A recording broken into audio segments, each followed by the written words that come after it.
Great. Welcome everyone. Just one final question to Ben. Could you tell me if Rowan is in the space, because I can't really see all the participants now? No, she's not here yet. So if you want to go ahead. Yeah. Okay. Sure. Let me see. Because I haven't really shared my screen so often. Ooh. Back. Yeah. Okay. So there we go. So welcome everyone to this session on municipalities at the forefront of the energy transition. We are from the Empower project, which is funded by Horizon 2020. We're a consortium made up of 7 partner organizations from across Europe, seeking to increase the capacity of municipalities to participate in an energy transition that is clean, just, and democratic. These are 2 strands to our work.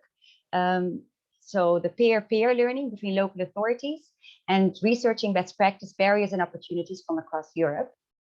So today we will share some of our findings and reflections, as well as international studies from TNI's work in this field. And within our presentation, we will exclusively focus on different forms of public and community models of ownership as a pathway to ensuring a fair and equitable energy system for future generations. But before we begin, we'd like to make it a bit more interactive. We will complete a short quiz to see what privatization has brought us. We know this quiz is actually a bit Eurocentric, but as energy companies are often part of larger multinationals, similar trends are expected to be found all over the world. So it's a very simple quiz. I will just read out loud the questions and the multiple choice answers, and please just note for yourself what you think the answer is. And then afterwards, I will just quickly give these answers before we go into the contributions. So the failures of privatization. Oh, yeah, go to the next slide. Yeah, the failures of privatization quiz has as the first question, between 1995 and 2004, a period of liberalization of the energy market, approximately how many jobs were lost in the electricity sector in 15 EU countries? Was that 1 to 15%? Was that B? So A was 5 to 15%. B is 15 to 20%. C is 25 to 30%, or D 30 to 35%. So how many jobs were lost across 15 EU countries because of privatization and liberalization? Then we go to the second question. I hope you noted your answer. The second question is, within the EU in 2014, the lowest income households spent approximately 9% of their total expenditure on energy. This is an increase of what percentage from 2004 levels? So what has been the increase in terms of what households spend on energy between 2004 and 2015? Is that difference 30%, 40%, or even 50%?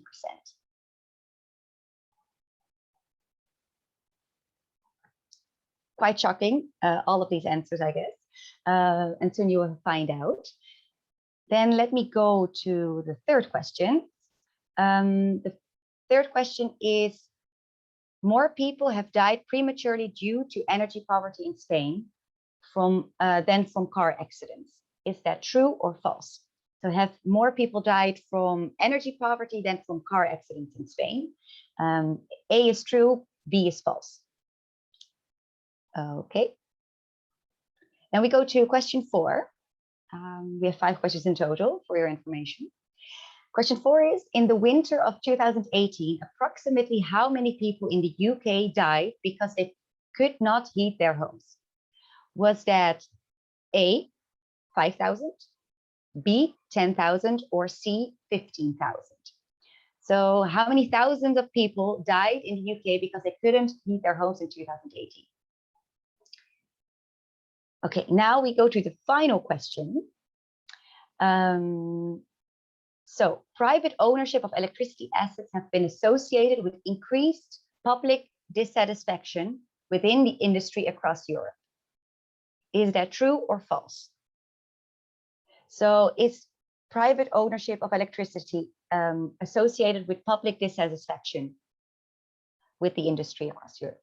Okay, so now I will quickly walk you through the answers. The answer to question 1 is C.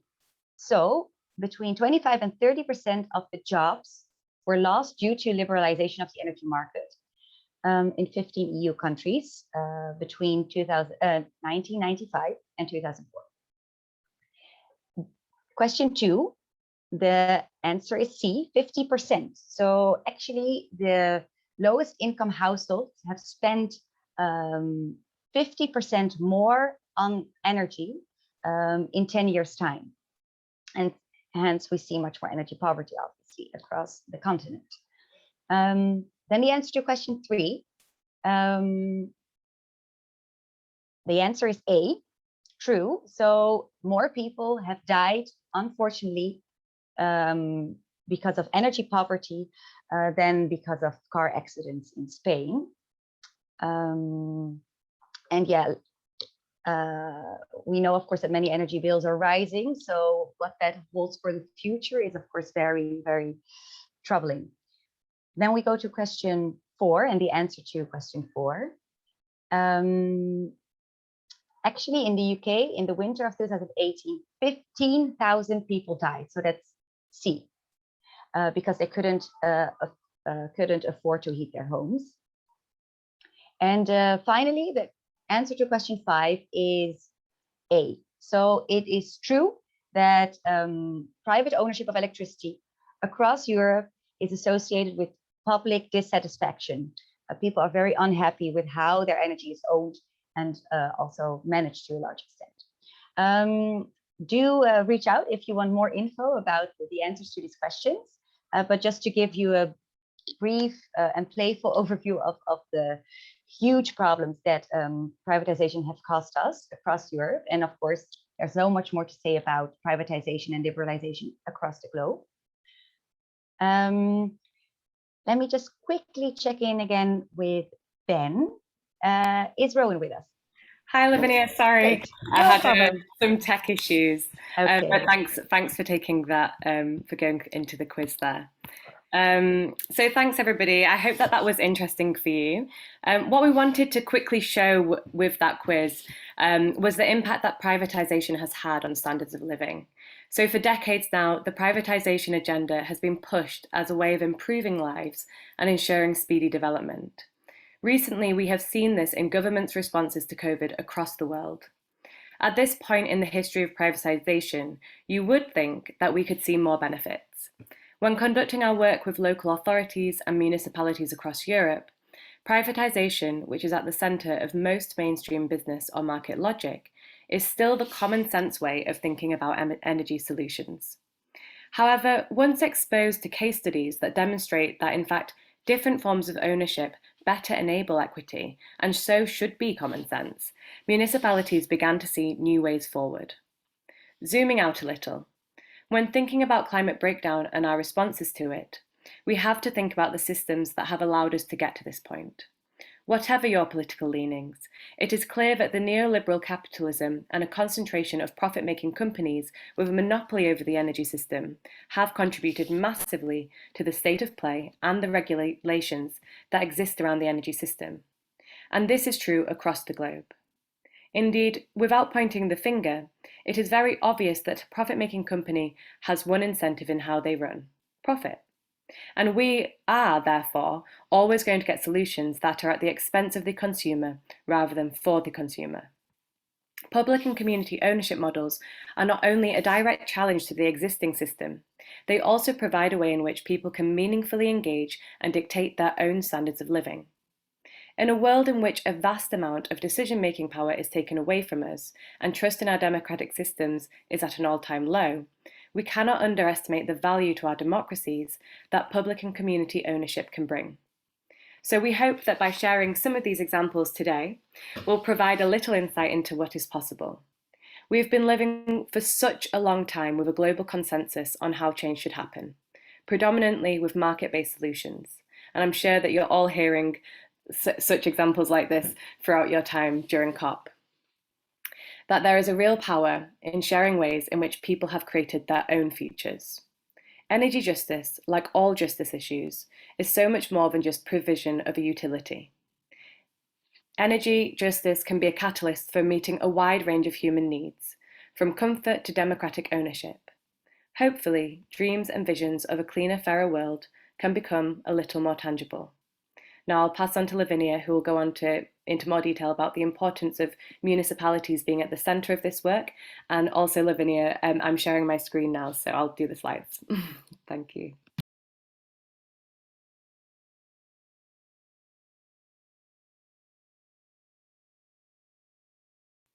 You're on mute, by the way. Great, thanks. Let me go to this one. I think that helps. Oh. So yeah, I will now talk a bit about why energy transitions are really in need of municipalities to build the counterpower needed for just ones. Because cities, as you see, account for 75% of greenhouse gas emissions. And so many of its residents live and work in terrible conditions, with water running out and temperatures rising.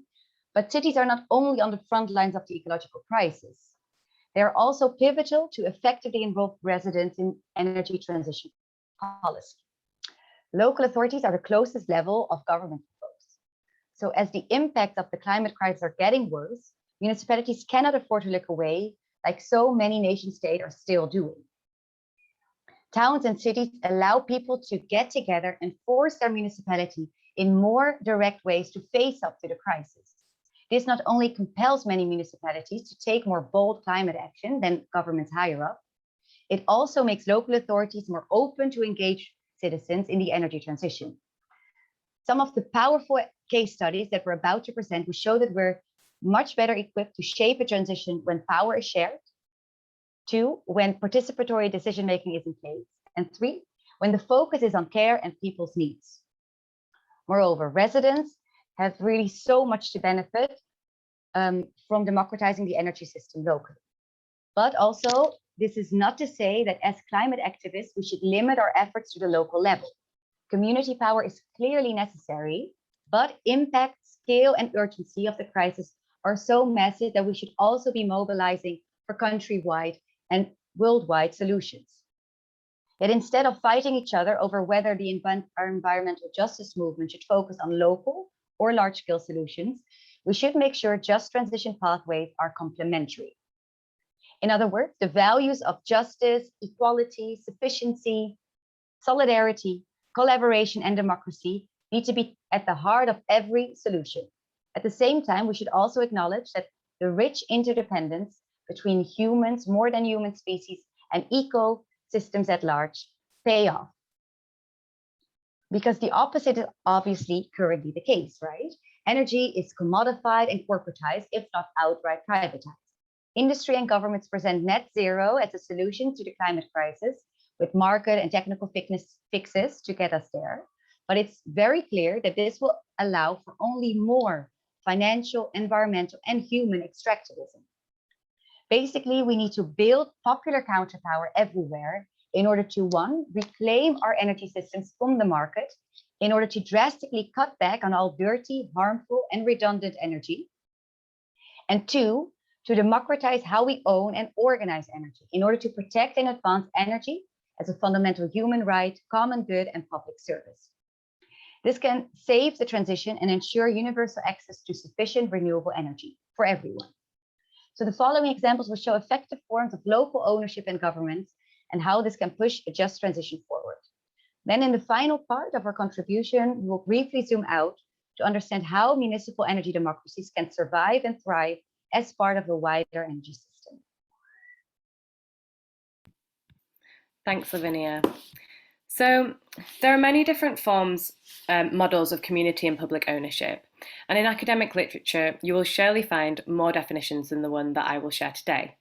But for the purposes of this presentation, and for you to best assess which one would work for your locality, I'm going to give you a couple of definitions that will help you navigate the examples that we're giving in this presentation, and also hopefully give you a foundation from which you can explore these topics further.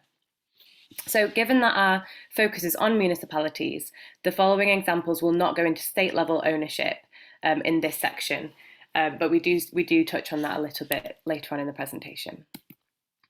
So remunicipalisation is bringing utilities that have been previously owned by the municipality back under municipal control.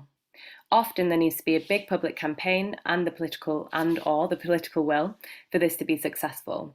In lots of countries, there's already been municipal energy systems, so it's easier for this to happen. In other places, there was never municipal energy systems, so remunicipalisation isn't an option in that case.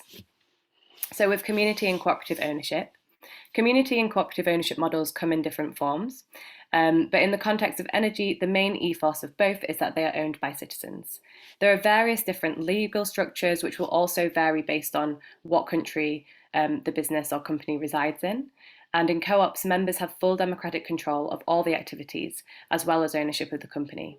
Whereas in community-owned projects, there may still be shareholders. This, however, again, depends on how the project sets up. There's lots of flexibility, and in a way, with these models, the best thing about them is you can start from a point of what the values are of the project and then build out from there. If you want to look into more examples of energy co-ops across Europe, then ResCoop is a really good website. We can put more information on that in the chat, or the website in the chat. So lastly, public commons, public co-op. So these are different types of partnerships. So within the Empower research, we've found that some of the most successful models of ownership have been a combination of public, meaning in this case municipal, and cooperative or community ownership. In these combinations, municipalities will work with either an established cooperative, community group, or public company to provide a service, and in this case, energy. So the new company will be part owned by the company and the municipality, which can add a level of protection. Other forms of partnership are where the municipality offer capacity to a project so that the ownership remains solely with citizens, and maybe in this model the municipality may be a board member. But the key principle is that these are partnership types of ownership. So, the slides are not working. There we go. So I'm now going to go into some examples of where these different models have taken place, and you can kind of get a sense of how they look in practice. So remunicipalisation. So a great example of remunicipalisation, and one that was a catalyst, is in Wolfhagen in Germany. Wolfhagen was a pioneer in taking municipal action to remunicipalise their energy infrastructure, having already established a local energy company in the 90s. In 2002, local engineers and politicians came up with a plan to remunicipalise the energy grid. They had seen the contract with private operator E.ON was about to expire, and thus they entered several years of tough negotiations to remunicipalise the electricity grid, a battle which they won in 2006. This was possible because of the political will of the mayor, who was also the head of the electricity supplier. Then, there was a huge amount of work with citizens to upskill and get them working together. A citizens' energy cooperative was established, alongside funding from the German government, funded a wind farm power plant and a solar power plant. They also have a biogas plant from a cooperative of about 34 farmers. All of this collective action meant that the city did not have to turn to big private investors, and all profit that had been able to go into funding things for public benefit, including a nursery and an electric bike scheme. This solution also increased democratic control, as the citizen co-op became the co-owner of the electricity supplier by obtaining 2 seats on the board. The impact of Wolfhagen's remunicipalisation has been extraordinary. The yearly profit brought more affordable tariffs and led to a near doubling of the number of staff, and as mentioned, started funding the town's kindergarten. And then after Wolfhagen's win, hundreds of German towns and cities started reclaiming their energy grids and setting up municipal energy providers. So now moving on to an example for cooperative and community ownership. So a great example of cooperative community ownership that also acted as a catalyst in its region was in El Cua in Nicaragua over 30 years ago in the 1980s. So at the time, the US-backed Contra rebels and the Democratic Socialist Sandinista Nacional Liberación Front were fighting for control over the country, and rural communities were repeatedly being bypassed for modern infrastructure development. In response to this, local workers organised and set up for the Association for Rural Development Workers, ADTA-BL, with the goal of providing their own electricity. So with the support of an American engineer, the community built up their capacity in knowledge and resource to create a hydroelectricity plant, bringing electricity to families for the first time in that area. The project was established with democratic values including solidarity, participation, equity, and transparency, meaning that all community members are involved or have a say in the development, with the idea that localized economies will be established as a result, further benefiting the communities. This is similar to the community wealth building model that some of you may have already come across, which is gaining prominence now. So today, the project is still going across the country. Communities can solicit ADTA-BL.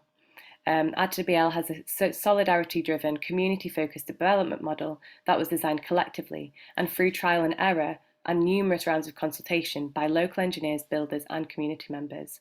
And all of the association's projects prioritise local leadership, collective ownership, and capacity building. So now looking at a public-community partnership, which is in Plymouth in the UK.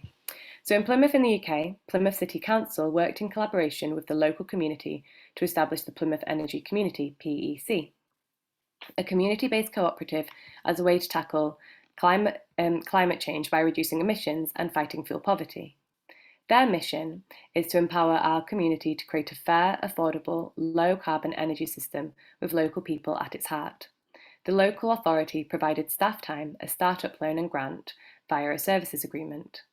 This organisation, owned by the community and run for the community, seeks to increase local ownership of energy infrastructure and undertakes projects to support households that are excluded from the energy system through fuel poverty. You can see their main targets on the slides. PEC has helped over 20,000 households to save over £1 million in total on their energy bills and cleared more than £26,000 of small debt amounts. In 2014, PEC set up a sister organisation, PEC Renewables.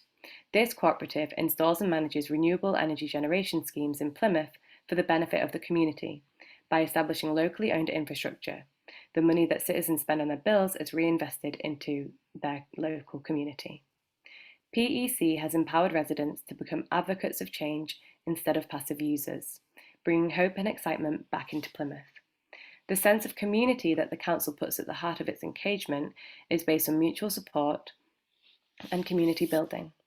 The experience of Plymouth showcases how a democratic transition of energy supply and efficiency can have far-reaching positive impacts on the entire city. So, in all of the examples that we've discussed so far, citizen participation has been key. Either the projects have started as citizen initiatives, or the municipality has worked very closely to ensure participation from the get-go. Whilst it is important for us as presenters not to be too prescriptive, as in different contexts, different solutions and methodologies are needed, it is possible to see a trend where citizen participation has been successful, or in the feedback that we have received from our interviews.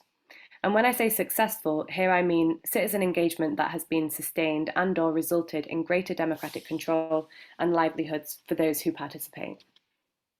With citizen participation and engagement that is truly democratic, it seems vital that engagement takes place from the start. This can be in the stages where the work is being shaped so that the outcome meets the needs and wants of citizens. In many cases, the citizens are initiators. When we interviewed a representative from Wolfhagen, their reflection was that they should have engaged with citizens earlier. He commented that without the people, the work cannot happen.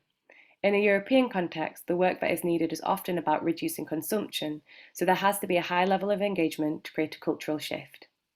Where it has not been possible or where engagement from the start hasn't happened, conducting projects with a degree of flexibility to the emergent needs of the citizens is key. As mentioned before, one model will not fit all, so including reflection and re-strategizing time to a project as new problems emerge is vital. I'm going to go into a little bit more detail of some of the best practice of citizen engagement that we've looked at so far. So returning to our example in Nicaragua, ATLA-BL has a solidarity-driven, community-focused development model that was designed collectively through trial and error and numerous rounds of consultations by local engineers, builders, and community members, as I mentioned before. All of the association's projects prioritise local leadership, collective ownership, and capacity building. So those are the values that are at the core of their work. ATLA-BL designs and installs small-scale hydroelectric generation plants, which are in turn managed, operated, partially financed and maintained by the users. Local participation has been one of the most important factors in the association's impressive success rate in electrifying mountainous regions too isolated for connection to the national grid, as well as in the sustainability of these community projects. All of the plans are made through community consultation and consensus. A Junta Directiva is democratically elected, and they manage the administrative and managerial work on behalf of the community. This body is a foundation for the project's successes and focuses on the building of relationships and trust between community members, as well as their other tasks. They host general assemblies every 6 months, and to ensure high participation, they work around the agricultural cycle, as many of these projects take place in agricultural communities. And in the meetings, so that people are interested, they ensure that practical matters such as materials needed and energy usage and plant capacity are discussed. These meetings have high attendance, particularly amongst youth, women, and the elderly. Community members pay different amounts each year based on what they have earned that year. This can be changed. This can also change each year, as the amounts will differ based on need. So one year they might have more success in the amount that they've farmed, another year they might have less success, and so each year it responds to that. So these projects, so as well as social and community benefits, these projects have brought employment opportunities to the local area, including knowledge and expertise in conservation, which is a key aspect of the project's methodology. In Cadiz, in southern Spain, 15% of the population live in homes not adequately heated due to power being cut off due to unpaid bills. Local organising on energy led to the election of 2 new left parties in 2015, who were mandated by their electorate to form 2 open energy committees designed to tackle energy poverty, create green jobs, and ensure that all citizens had access to clean, renewable energy. This was done by bringing together people impacted by energy poverty, civil society organisations, political parties, employees of the local energy company, and energy specialists. For each of the 3 shock plans developed to tackle energy poverty, 8 unemployed people were hired and trained as energy advisors, and you can see the rest of the impacts on the slide. The result was a range of pathways to address energy poverty and increase democratic control of the energy system. The key steps in this work was educating citizens on the energy system and creating a new supply of renewable energy.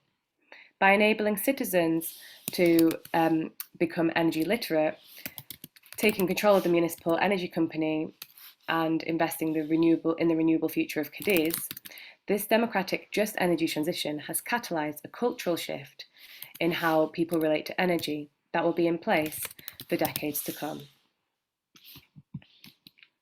And now returning again to the Plymouth example. So we've already discussed Plymouth, but what is interesting from this example is that the initiative came from a set group of engaged citizens in collaboration with the local authority from the start. So whilst it was set up as a community benefit company from the get-go, there still needed to be work done to develop trust with local community members who would become members or participate in the work. So you can see that this example is a bit different because it was with a specific group of citizens and the local authority right from the start, rather than coming from citizen groups. So one of the key ways that trust has been developed is listening to the needs of the residents and ensuring that different models are created for those with different needs, especially to the way of paying bills similarly to the way of paying bills in El Cua. So another way that they created trust was by offering shares and governing rights to citizens who would live near a new solar power plant. This holistic way of weaving community control throughout the project has ensured that local people, any profit generated can go back into their community. It should be noted that the local council has prioritised resourcing these projects and finding different ways that citizens can be involved. A landmark moment for trust between the local authority and citizens was when the local council reviewed plans to demolish flats that were in disrepair. They found that the cost of retrofit would be cheaper and families would not need to be relocated to new areas. This met the desires of citizens, as well as reducing their bills by an average of £700 a year. So in all of the examples that we've discussed so far, citizen participation has been key. Either the projects have started, so the key, so within all of these examples, you can see that there's kind of 3 key things that need to be considered with citizen engagement. So capacity building of citizens has been key both in resource and in knowledge. Ownership and governance control have been essential ways of building trust and community benefit, and moreover, changing the cultural landscape of where citizens expect to have agency in their own lives. Lastly, starting from the needs of whomever the work is for is key, with the caveat that even in the same locality, needs will differ. So we've spoken at you for about half an hour now, and we think it's always really useful as a way of kind of cementing the learning and really absorbing the different case studies to have a bit of discussion time. So we're going to break you out into smaller breakout groups to discuss the questions that we've got on the slide and Lavinia's put in the chat. So hopefully the examples that we've shared give you an insight into ways in which municipal democratic processes can ensure a just transition for all. And we'll put you into groups now, and in the groups, if you answer these questions of what forms of ownership do you think would make sense in your locality, or would you like to try? Or if there's any other examples that you think are really important that we've missed, then please share those as well. And then the second question is, are there any exciting citizen engagement processes that you have seen that we've missed, or any of these that you would like to try? And a little bit of thought about why do you think that they would work in your locality? So we'll put you into breakout groups now. You'll have about between 5 and 10 minutes, then we'll come back and we'll share your discussions. Thank you.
Hi, everyone.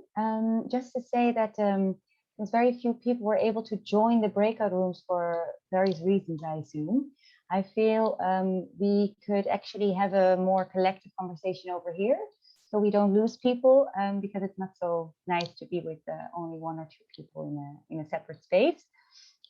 So can I please invite folks here to share any comments on what they've heard on these public municipal community ownership forms.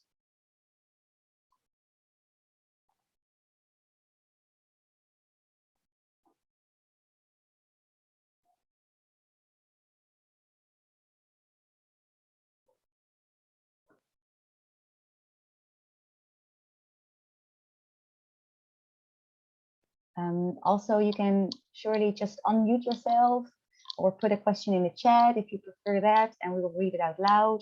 But also any comments or contributions from your side are very welcome. Can I speak?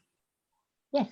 I've just been taken out of my little group and returned to here. Yes. I was with Christopher. Yes, we noticed that very few people were actually joining the breakout groups.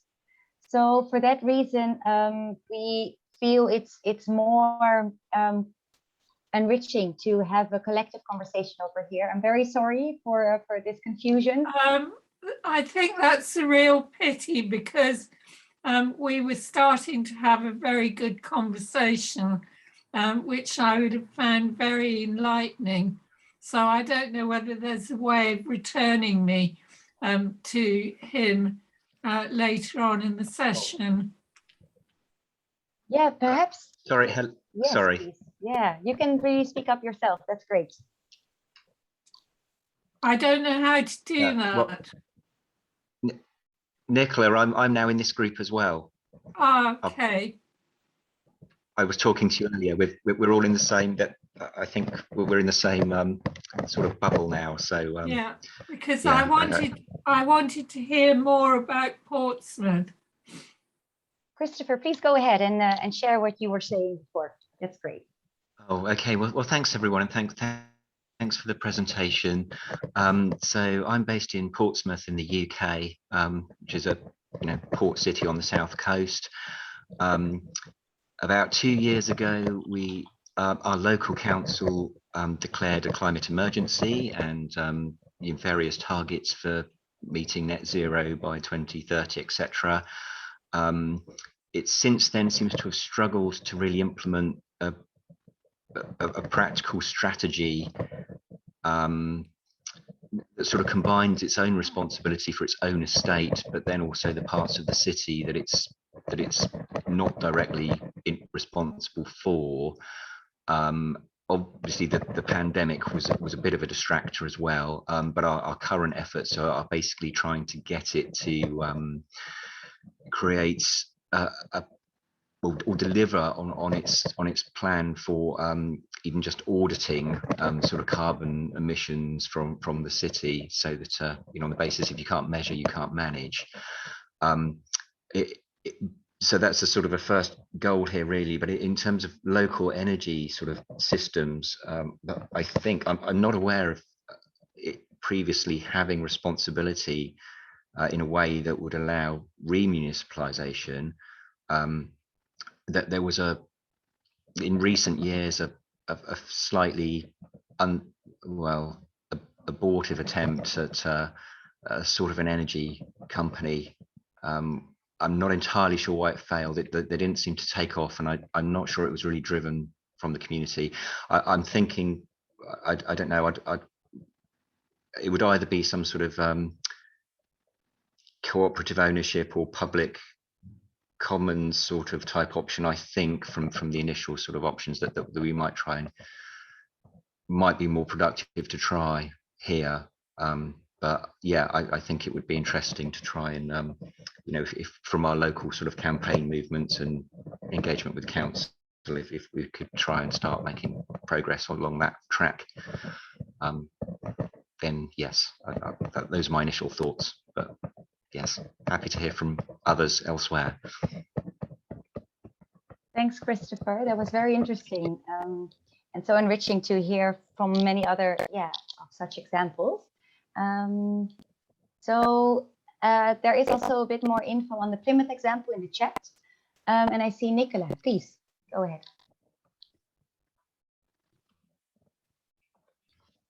I was very interested in Christopher's response, because a lot of people in the UK have been supporting the local energy bill that's going through Parliament.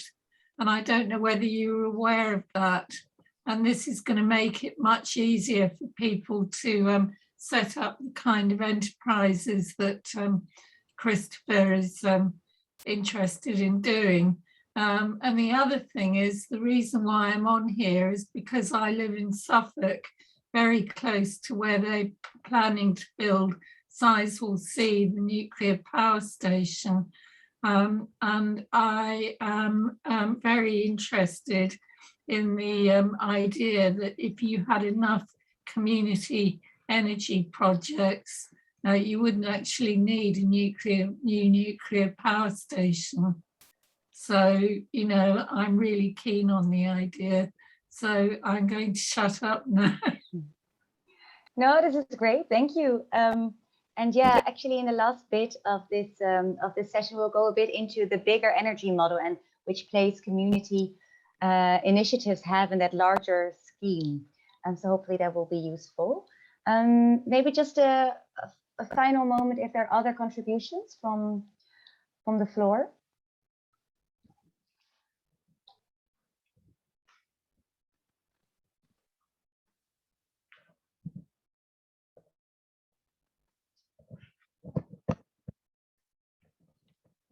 So we will look out for people who raise their hands in the chat, and you can also put your question there. And also to say that we will have a bit more time for exchange at the very end of this session. So if people really just want to take in what has been said and hear a bit more of what we plan to share, then we go to the second bit of our contribution. Let me see. Thanks, Rowan. So these examples have hopefully shown that democratizing and localizing energy systems can ensure that energy provision is responsive to meet the needs of all residents, right? And especially those most oppressed folks, because these are most affected by the current colonial, extractive, capitalist energy model. But this is also clearly about much more than decentralization. Many national governments have used decentralization as a way to not take responsibility for universal access by leaving it to markets and cutting back on costs. But private businesses are eager to reduce democratization to a matter of decentralization. Yet providing households with locally produced power without collective decision-making structures and in order to gain a profit is anything but democratic. Then thanks to years of austerity, market rule and corporate governance, many have come to think of energy systems and the transition as a renewable project here and there. But energy requires actually a whole infrastructure from production and transmission to distribution and supply. And the more certain parts of the energy chain are left to competition and private maximalization, the more this undermines the transition. So for example, cooperatives in Denmark and Germany have been going bankrupt, and something similar is actually happening in municipal companies with municipal companies in the UK. And this is because increased competition pressures are actually in the advantage of big corporations, with small and social producers biting the dust. And with increasing energy bills, this is actually now accelerating as we speak. Rowan, we can go actually to the previous slide. That's great, yeah. So many state-owned utilities, like the electricity giant Eskom in South Africa, are facing serious problems because of deficits, privatized renewables, as well as their ongoing responsibility to provide the base load energy for the entire system. So we cannot do without utilities, but we also cannot afford the utilities to operate as they are doing at the moment, where they're much more part of the problem than part of the solution. So how to transform them is really the key. Because the more a government outsources the energy transition to big business, who receives loads of public subsidies for their investments while making massive profits, the less funds are available to invest in flexible and integrated infrastructure needed to leave no one behind. So that's why an international alliance of trade unions and civil society organizations have been calling for ESCOM transformed, as you saw in that slide. But instead of unbundling and privatizing the utility, we actually call for deep transformation of ESCOM and other utilities that not only transition to renewables in a rapid but orderly fashion, but also puts mechanisms into place to effectively enable control by users, workers, and communities. So the need to reclaim the energy transition from the market should not be a footnote in our struggle for just transitions. For in the past, governments have been scaling back subsidies, yet without such generous public support. And as renewable energy prices are falling, less profits can be made. And as a result, we have seen far too little renewable energy investments and reduced public capacity to coordinate a transition. While many climate pledges are being made, very little action is happening. Moreover, instead of an actual transition, we're even experiencing an energy expansion, as energy use and related emissions are still going up as we speak. So this proves that a transition to renewables shouldn't depend on outsourcing and profitability, but actually on an integrated but democratic and locally responsive energy model that is really countrywide. So when public funds can be invested directly into the energy transition without profiting middlemen, and revenue would go straight back into a transition, it can actually be speed up, right? We can go much quicker, much faster, and on a much larger scale, while still being really deeply democratic. Moreover, the energy transition should be treated as a societal and not corporate affair that is driven by public ethos. In this way, energy efficiency and conservation can finally become a priority. So governments would have the capacity to eliminate energy poverty, but also internationally, the global north could then finally owe up to its historic responsibility and start reducing its energy use, as is key for having sufficient energy for all global residents. A global, a public, cooperative, and responsible energy system is not a pipe dream. The energy model of Costa Rica shows that a democratic yet integrated power sector is very capable to achieve a rapid transition to renewables. Costa Rica has a countrywide energy model that is made up of ICE, Institute for Electric, for the electric company, the state-owned electricity company, ICE, as well as regional, municipal, and cooperative energy companies. And this ecosystem is not driven by competition, nor by return on investment. Instead, the different entities cooperate to fulfill the public mission of supplying the whole population with renewable power. This collaboration clearly pays off, as over 99% of the electricity is already generated by renewables. And luckily, the Costa Rica model hasn't gone unnoticed. So in the run-up to the 2019 general elections in the UK, the Labour Party proposed for a publicly owned energy network that would consist of energy agencies on the national, regional, municipal, and community level. The national agency would set standards and regulations. The regional and municipal agency would be accountable to residents and networks, and the communities would have the autonomy to develop renewables while receiving training and resources from the national entity. And I share this proposal not to naively promote the Labour Party, but really to demonstrate that we can actually campaign for a radically different energy model that treats energy and the transition to renewables as a public democratic good. So towns and cities have an important role to push the energy transition forward. But to not be outcompeted, they need to forge strong translocal and countrywide alliances that also include trade unions, climate justice groups, and user associations. This way, they can pressure the national governments to take energy out of the market, provide localities with sufficient resources to achieve a pro-public transition, and develop mechanisms to ensure that climate and energy policymaking no longer goes from top to bottom, but from the grassroots up. Now, to conclude, I want to take another step back to see how municipalities can take their international responsibility with regard to the climate crisis. Because although energy is the lifeblood of our economy, I'm sure we all agree that just transitions are about so much more.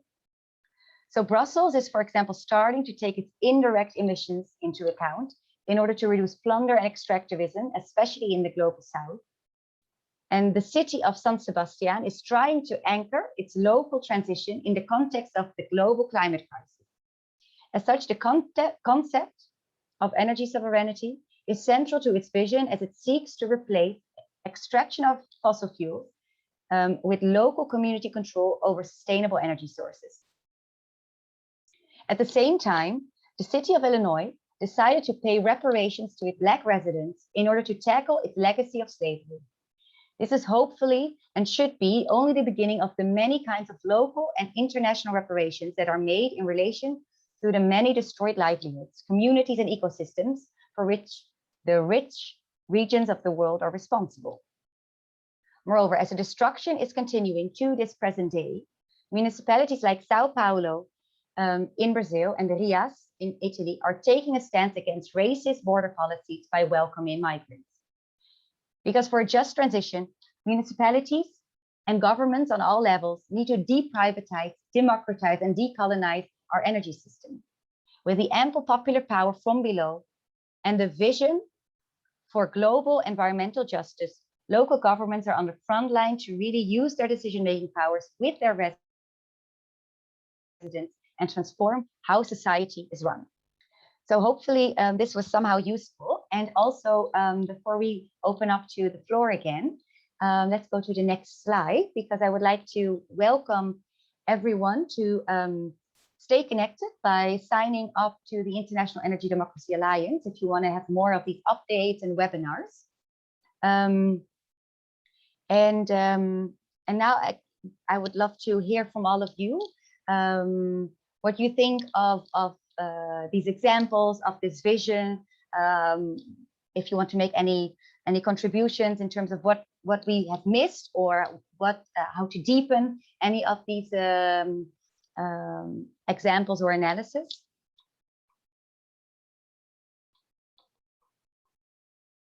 So you can really just speak up yourself directly, or raise your hand first, but also just make a comment in the chat, really as you like.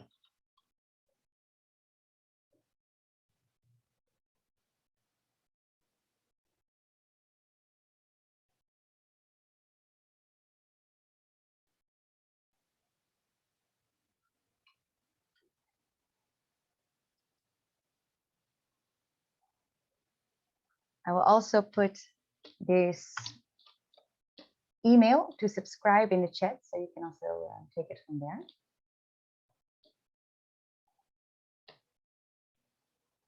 And maybe just to stir up this conversation a bit, I can imagine that people are still thinking and just progressing the tons of info we just put out there.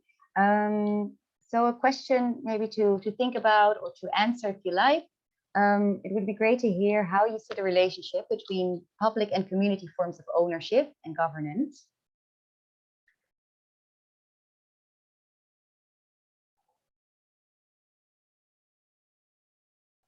Because as we were sharing, we wanted to show you the vision and practice of how that actually should be combined for the most speedy and most just transition.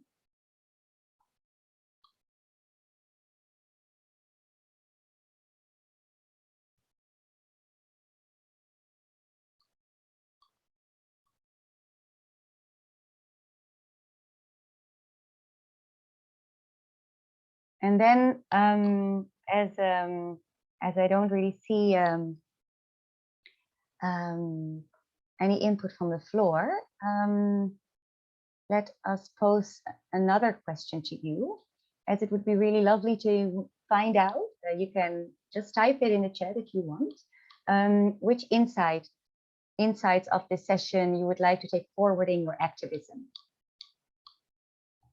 So what has been useful? What would you like to work on in the future that is related to what we just shared?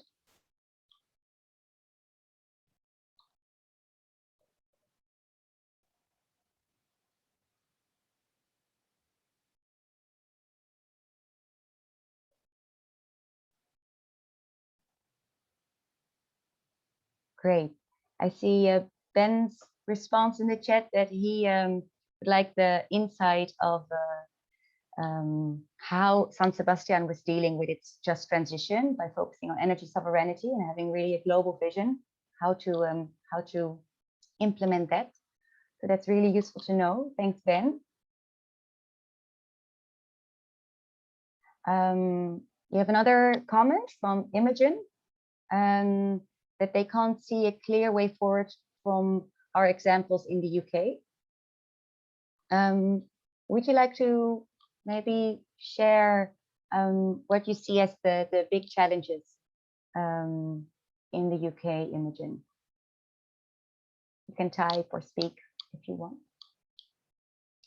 While we wait for that answer, it's the issue. Hi there. Please. Yeah, thanks. Hi there. No, I think that your projects, and particularly that Plymouth one, sounds incredibly interesting. But and I think you're absolutely brilliant the way that you've done so much research into different locations and different sort of formats. I think you're amazing, but I can't quite apply it to London. UK, yes, but not to London, because, you know, we're talking about megalopolis, and, you know, it's like the corporates have got their claws in. So I sort of not quite seeing the way to engage with, for instance, we've got Thames Water, who control all our water, and we got all the, it's very interesting what you say about all the different energy companies, and my energy company Avro has just gone bankrupt, so it just hit the wall. The government, in order to protect householders whose energy companies went bankrupt, so Avro went bankrupt last month, and it had a good deal because it was green energy, but it was a good deal, and it was very much online, not much customer service, you know, very sort of basic, but it went bankrupt. So I've been automatically transferred to another energy company. But it's really hard to, you know, it's brilliant what you're doing, because this is what we need to stop. We need to stop, you know, small companies going bankrupt. And, you know, having been at the sharp end of an energy company that's gone bankrupt, it's, you know, it makes me nervous to think about cooperatives and, you know, running out of energy completely, and, you know, a voluntary, say, you know, how do you pay people?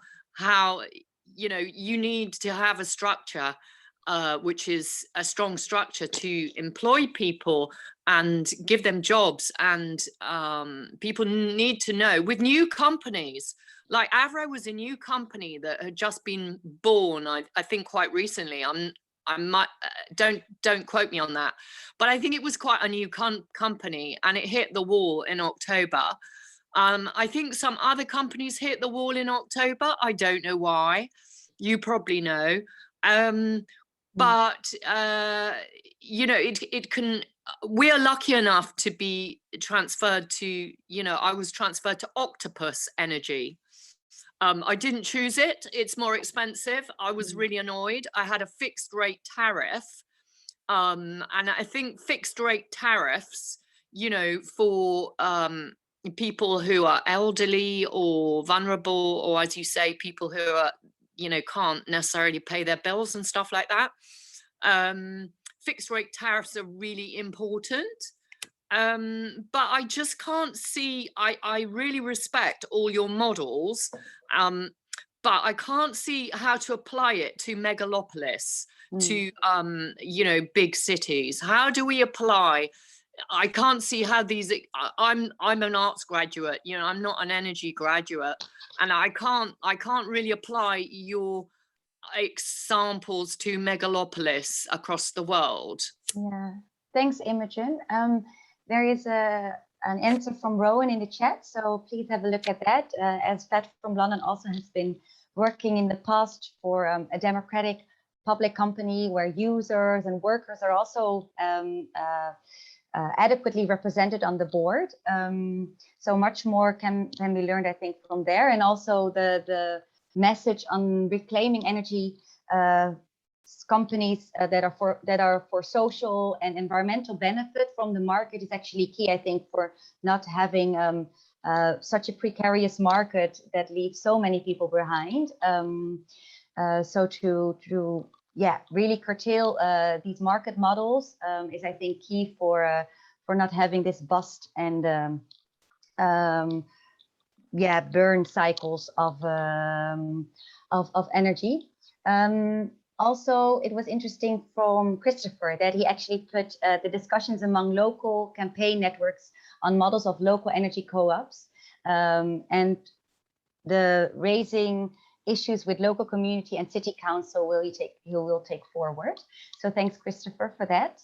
And since it's now actually already 1 minute over 1 p.m. UK time, 2 p.m. Central European time, we have to close up, but thanks so much for everyone's input and attention. And I really hope we can stay connected and take this forward.